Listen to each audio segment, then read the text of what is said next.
Italy में हुई G7 बैठक से आई ये तस्वीर पूरी दुनिया में चर्चा का विषय बन गई है। पाकिस्तान और चीन की मीडिया में नाराजगी है कि भारत तो G7 देशों का सदस्य भी नहीं है, तो ऐसे में भारत के प्रधानमंत्री नरेंद्र मोदी को बीच में क्यों खड़ा किया गया है? बीच में तो सबसे मजबूत देश को खड़ा किया जाता है। विदेशी मीडिया भी इतनी बौखला गई है कि वो आर्टिकल लिख रही है कि भारत को बार बार G7 की बैठकों में क्यों बुलाया जाता है। इंडिया को गले इसलिए लगाएंगे कि उसकी इकोनॉमी बड़ी है, उनके लोग सीरियस हैं, उनके लोग अपने मुल्क से मोहब्बत करते हैं। यहाँ तो हर बंदा, हर इंसान, हर एक बंदा ऐसा इन्वायरमेंट क्रिएट करते हैं कि जो मुल्क के लिए बेहतरी ना हो, अपनी बेहतरी हो जाए, मुल्क जाए जहन्नम में। ये है सबसे बड़ी बात। इधर इंडिया IMF प्रोग्राम में कितनी मरतबा गया है? कितनी दफा गया है इंडिया? मेरा ख्याल है कि एक दो मरतबा गया है। जी बिल्कुल ऐसे ही है। एक मरतबा। पाकिस्तान 25 मरतबा गया। ठीक है। जो 25 मरतबा IMF के पास चला जाए, क्या वो G7 का मेंबर बन सकता है? मित्तल है उनसा, ठीक है, उसके साथ इनके बिजनेस इनका जॉइंट है, ठीक हो गया, पार्टनरशिप है। अच्छा, इल्जाम लगा के कश्मीरी लीडरशिप को सोशल मीडिया पर ट्रेंड कर रहा है। ये क्यों ट्रेंड कर रहा है इसकी वजह भी मैं बताऊंगी। और देखा मेरे चेहरे पे भी एक स्माइल आ गया। सबसे पहले मैं बात करूंगी जॉर्जिया मेलोनी की, कि जिस तरह से उन्होंने इंडियन कल्चर को प्रमोट किया। G7 में जितने भी गेस्ट आ रहे हैं वो उनको नमस्ते नमस्ते नमस्ते कर रही हैं। बड़ी पावर होती है, क्योंकि देखो उन्होंने 140 करोड़ इंडियंस के दिल जीत लिए। पहले भी उनका जो इंडिया के साथ रिलेशन है वो बहुत ज्यादा स्ट्रॉन्ग था, लेकिन अब मजीद ज्यादा बेहतर होता जा रहा है। अब मैं जो सबसे सेल्फीज भी डिस्कशन हम जरूर करेंगे। मैं नेक्स्ट सवाल ये पूछूंगी कि जॉर्जिया मेलोनी हम देखते हैं कि इंडिया में आती हैं तो मोदी साहब के साथ सेल्फीज, मोदी साहब जो है इटली में जाते हैं तब भी उनके साथ सेल्फी। क्योंकि उन्हें पता है कि जिस लीडर की पावर बहुत ज्यादा होती है ना, जिन्हें लोग पसंद करते हैं, तो उनके साथ सेल्फी तो बनती है।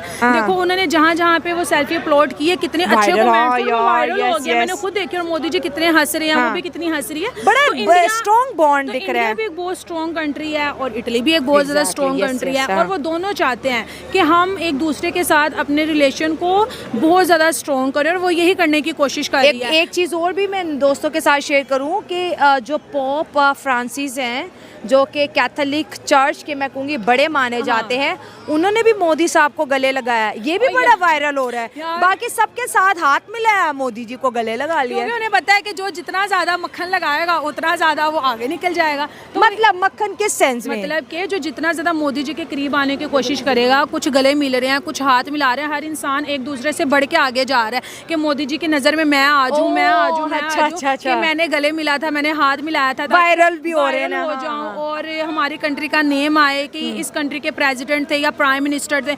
अब जो सबसे दो अहम चीज़ें मैं यहाँ पर डिस्कस करना चाहती हूँ। पहली ये है कि जिस तरह आपको पता है कि इंडिया जब मोदी जी आए थे, ठीक है, जो उन्होंने पहले अपने 2 टर्न्योर में अपने इंडियंस के साथ जो जो बातें की थी, उनको क्या उन्होंने किया है? पूरा किया है। हाँ, ये तो इफेक्ट है। हाँ, उन्होंने अपने इंडियंस को बोला था कि मैं आपको 5th लार्जेस्ट इकोनॉमी बना दूंगा। बनाया। जो 25 मरतबा IMF के पास चला जाए, क्या वो G7 का मेंबर बन सकता है? ये तो है। लेकिन अच्छा, अब इधर मैं आगे से ये सवाल कर लूं कि वो भी IMF के पास गए, चलो एक दफा गए, चले गए, हम भी चले गए। वो एक दफा से दूसरी दफा उन्होंने क्यों, कैसे अपनी जान छुड़वा ली, और हम एक दफा गए, दूसरी, तीसरी, चौथी और 25 दफा, ये 25वीं दफा कैसे आ गए? मैं तो इससे बड़ी बात करूंगा जी। IMF को तो आप छोड़ देना, ठीक है, आप अपनी नेबर कंट्रीज को देख लें, अफगानिस्तान को देख लें, ठीक है, उधर डॉलर कितने का? उधर हमसे बहुत कम है, 86 है, 80 का है अफगानी का डॉलर। ठीक है, हमारा कितना है इस वक्त? तकरीबन 280, 281 का है, ठीक है इस वक्त। तो आप इंडिया को तो छोड़ देना बिल्कुल, आप अपनी नेबरिंग कंट्री से देख लें, नेपाल की देख लें। अच्छा, ठीक है, आप ये बांग्लादेश को देख लें, बांग्लादेश के 1 अरब और 10 अरब की मेरे ख्याल इस वक्त इकोनॉमी है। ठीक है, इंडिया की आपकी कितनी है?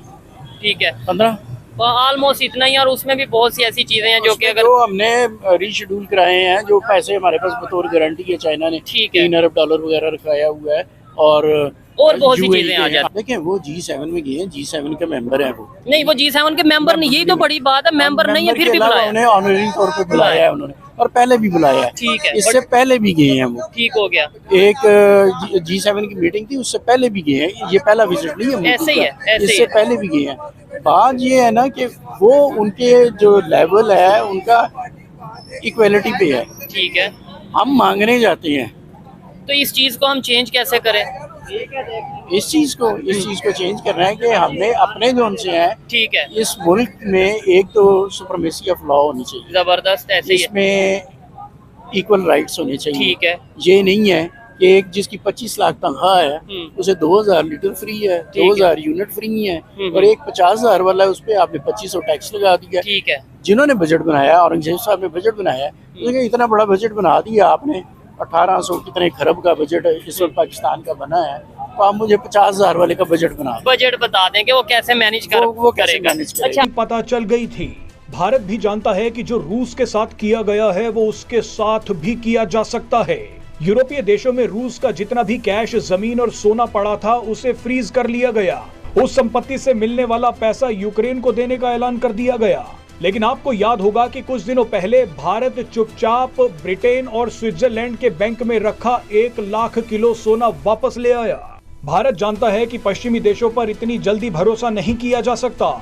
जिस तरह से पश्चिमी देशों ने रूस की संपत्ति पर कब्जा कर लिया, ठीक वैसे ही भारत की संपत्ति पर भी कब्जा किया जा सकता है। मान लीजिए कि भारत पर युद्ध का संकट आ गया और विदेशों में रखा भारत का सोना वहां फंस गया, तो भारत को कितना बड़ा नुकसान होगा। पश्चिमी देश भारत के अरबों आप लोग रोना बंद कीजिए। मेरे तक आवाज आ रही है।